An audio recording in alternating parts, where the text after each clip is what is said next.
भगवान ने स्त्री की रचना करते समय उसमें कौन सी कमी छोड़ दी थी?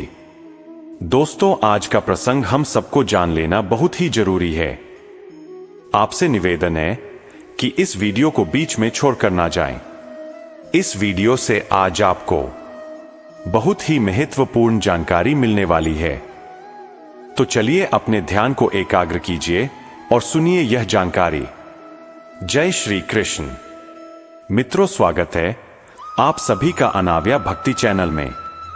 मित्रों, टाइटल देखकर ही आप समझ गए होंगे कि मैं किस विषय पर बात करने वाला हूं। भगवान ने स्त्री की रचना करते समय उसमें कौन सी कमी छोड़ दी थी? मित्रों, स्त्री को संसार की जननी कहा जाता है। संसार में स्त्री के कई रूप विद्यमान हैं। मां, बहन, पत्नी, बेटी, दादी, मौसी, चाची, नानी इत्यादि स्त्री के कई नाम हैं। सभी रूपों में वह अपने कर्तव्यों को भली भांति निभा रही है। गुण दोष तो हर एक प्राणी में होते हैं, इसमें कोई बड़ी बात नहीं, चाहे स्त्री हो या पुरुष। जिसमें गुण होते हैं तो उसमें कोई न कोई दोष भी होता है, पर हमें दोषों को न देखकर गुणों को देखना चाहिए। हमें किसी के दोष देखकर बुरा नहीं बनना है, क्योंकि कहते हैं मनुष्य जो देखता है वही सोचता है, और जो सोचता है वही करता भी है। इसलिए हम वो देखे ही नहीं जो हमें भी करना पड़े।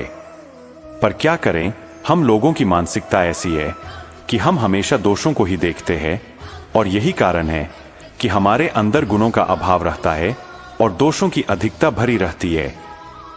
हम जानबूझकर किसी के अच्छे कर्म नहीं देखना चाहते। उसके दुर्गुणों को देखकर हम अपने मन, मस्तिष्क, विचारों, वाणी में गंदगी जमा करते रहते हैं और उसी को अपनी वाणी और कर्म द्वारा लोगों के बीच फैलाते रहते हैं। तो यहां पर हम दोषों को न देखकर सिर्फ गुणों पर दृष्टि डालते हैं।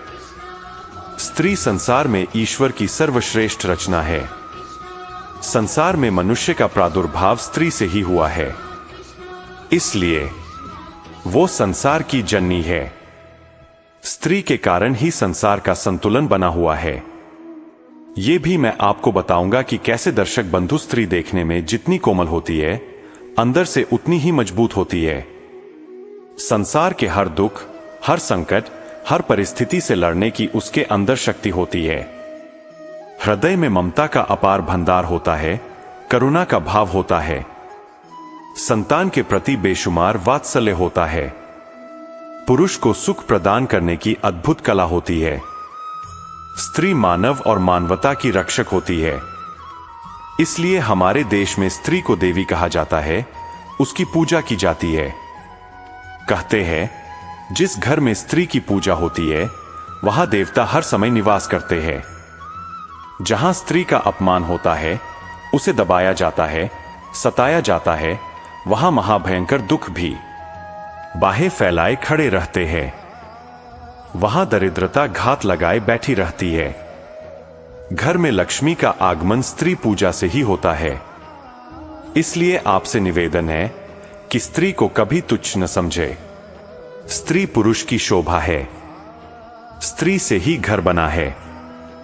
ईंट, लकड़ी, पत्थर से बनने वाला घर तब तक घर नहीं बनता जब तक उसमें स्त्री का निवास न हो। स्त्री को गृहिणी इसलिए कहा गया है, उसके आने पर ही घर बनता है। बिना स्त्री के घर की कोई शोभा नहीं होती। भगवान ने स्त्री को बहुत ही सोच समझकर बनाया है। स्त्री बनाने में परमात्मा ने काफी समय लिया था ताकि उसमें किसी तरह की गुणों का अभाव न रह जाए। बताया जाता है कि जब भगवान ने सृष्टि की रचना की थी तो उन्हें इसकी रचना करने में मात्र एक क्षण का भी समय नहीं लगा था। पर जब भगवान ने स्त्री की रचना की तो इसमें उन्हें काफी समय लग गया था। स्त्री की रचना करते करते जब भगवान को कई दिन बीत गए परंतु वह पूरी तरह बनकर तैयार नहीं हो पाई, तो यह देखकर भगवान का एक सेवक भगवान से यह बात पूछने के लिए विवश हो गया कि सारी सृष्टि का एक पल में निर्माण करने वाले भगवान एक रचना को रचने में इतना समय क्यों लगा रहे हैं।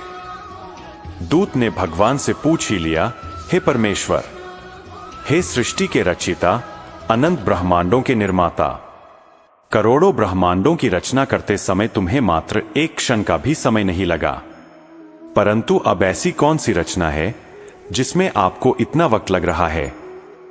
तब अपने सेवक के प्रश्न का उत्तर देते हुए भगवान कहते हैं, हे पार्षद, ये मेरी सर्वश्रेष्ठ रचना है। इसे दुनिया में स्त्री नाम से संबोधित किया जाएगा। इसके अंदर मैं अपार गुणों को प्रतिष्ठित कर रहा हूं ताकि हर काम के लिए मुझे पृथ्वी पर न जाना पड़े।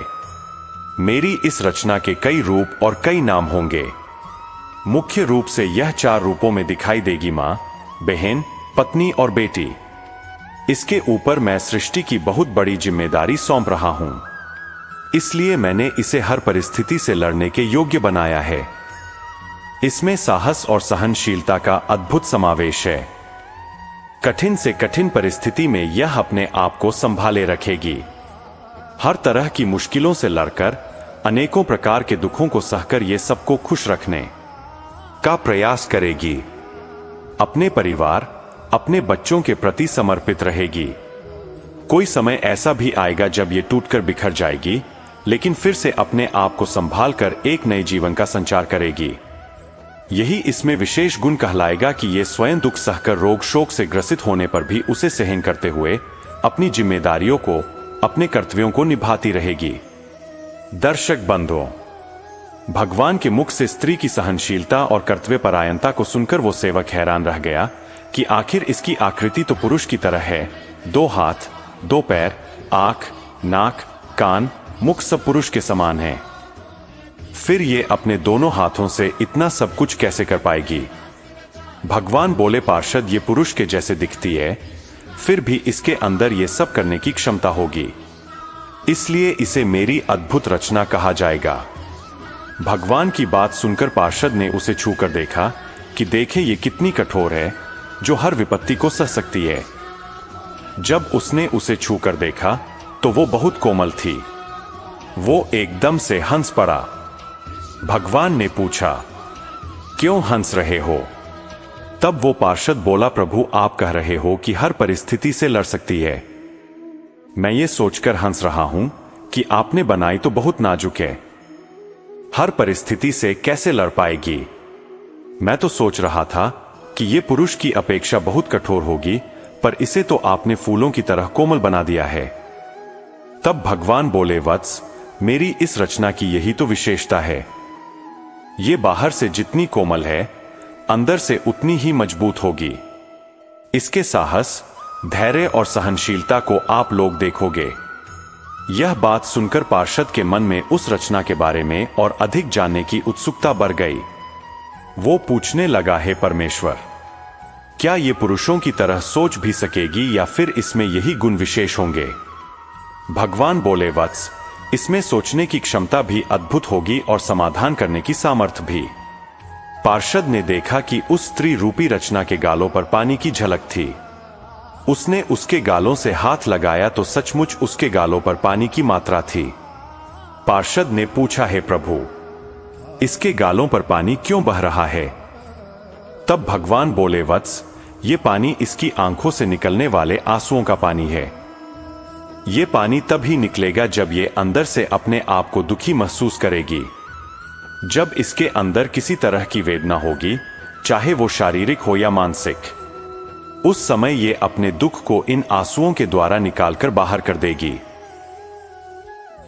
इसके मन की सारी पीड़ा, सारी व्यथा आंसुओं का रूप लेकर बाहर निकल जाएगी और ये फिर से अपने आप को उतना ही मजबूत बना लेगी।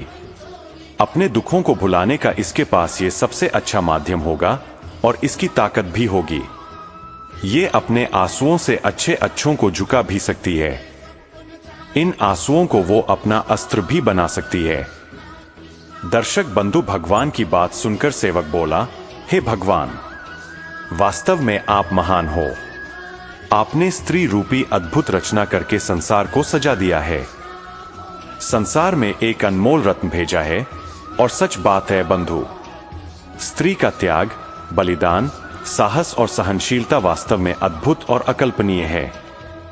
त्याग इतना बड़ा जो कोई नहीं कर सकता। किस प्रकार वो अपने माता पिता, भाई बहन, सगे परिवारजनों से अलग होकर विवाह करके किसी दूसरे पुरुष के साथ जीवन भर साथ रहने का प्रण करती है। जरा सोचो, यदि तुम अपने माँ बाप, भाई बहन, घर परिवार से कुछ दिन के लिए अलग हो जाते हो तो तुम्हें कैसा लगता है? वो तो अपने उन परिवारजनों से हमेशा हमेशा के लिए अलग होकर जीवन भर तुम्हारे साथ रहने आती है। जिनके साथ वो खेली कूदी बड़ी हुई, जिनके साथ अनेक प्रकार की भावनाएं जुड़ी हुई थी, उन सबको उसने कैसे छोड़ा होगा और फिर किस तरह एक अनजान स्थान पर जाकर, जहां उसका कोई परिचित नहीं होता, वहां वो रहकर जीवन की तलाश करती है। एक नए सिरे से खुशियों को एकत्रित करती है, उनमें ढलने का प्रयास करती है, उनमें अपना सुख दुख बांटती है। स्वयं चाहे प्रसन्न रहे या न रहे, पर अपने उन परिवारजनों को प्रसन्न रखने का प्रयास करती है। कई बार परिवार के लोग अलग तरह की सोच वाले मिल जाते हैं। उस समय उसका जीवन बड़ा ही कष्ट भरा होता है। उनके साथ रहने का प्रयास करती है। कई बार उनके बुरे आचरण के कारण जीवन का भी बलिदान करना पड़ता है। धन्य है नारी शक्ति, तू जो तुझमें विधाता ने इतने दुख सहन करने की सामर्थ्य दी है। हर महीने मासिक धर्म की पीड़ा को सहन करना। बच्चा जब उदर में आता है तब अनेक प्रकार की पीड़ाओं को सहन करते हुए प्रसवकाल की उस भयंकर पीड़ा से गुजरना पड़ता है जो साक्षात मृत्यु का दूसरा रूप होती है। उसके बाद बच्चे का जन्म सकुशल हो जाए तो उसके लालन पालन में अनेक कष्टों को सहना पड़ता है और उसके लिए अपने सुखों का बलिदान करना पड़ता है। खुद दुख सह लेती है और बच्चे को दुख से बचाकर रखती है। यह त्याग और बलिदान बड़ा ही अद्भुत है। सच में नारी ईश्वर की सर्वश्रेष्ठ रचना है। दर्शक बंधुओं, उधर भगवान का वो पार्षद बोला है, प्रभु आपने इतना समय लगाकर स्त्री की रचना की है, तब तो ये रचना जरूर आपकी संपूर्ण रचना होगी। तब भगवान बोले, नहीं, अभी इसमें एक कमी है। ये सबके लिए सुख का कारण बनेगी, सबको खुश रखने का प्रयास करेगी, अपने परिवार की हिम्मत बनेगी, मगर खुद का महत्व भूल जाएगी। वो अपनी कीमत ही नहीं समझ पाएगी कि मैं दुनिया के लिए कितनी मूल्यवान हूं। ये एक दिए की तरह अपना जीवन बिताएगी। जैसे दिए के नीचे अंधेरा रहता है और चारों दिशाओं को रोशन करता है, ऐसे ही स्त्री का जीवन है जो अपने लिए तो कम, दूसरों के सुखों के लिए अधिक जीती है। दूसरे के सुखों के लिए खुद कष्ट सह लेती है। दर्शक बंधु, स्त्री वास्तव में ईश्वर के द्वारा दिया गया संसार को एक अद्भुत उपहार है। वो हर गुणों में परिपूर्ण है। इसलिए हमें कभी स्त्री का अपमान नहीं करना चाहिए, कभी उसे कष्ट नहीं पहुंचाना चाहिए। स्त्री का सदा सम्मान करना चाहिए, चाहे वो जिस रूप में हो। दर्शक बंधु, यदि आपको मेरे ये विचार अच्छे लगे हों तो अपनी प्रतिक्रिया कमेंट बॉक्स में जरूर देना और वीडियो को लाइक करना। मिलते हैं अगली वीडियो में एक नई चर्चा के साथ। आप सभी का बहुत बहुत धन्यवाद। जय श्री कृष्ण।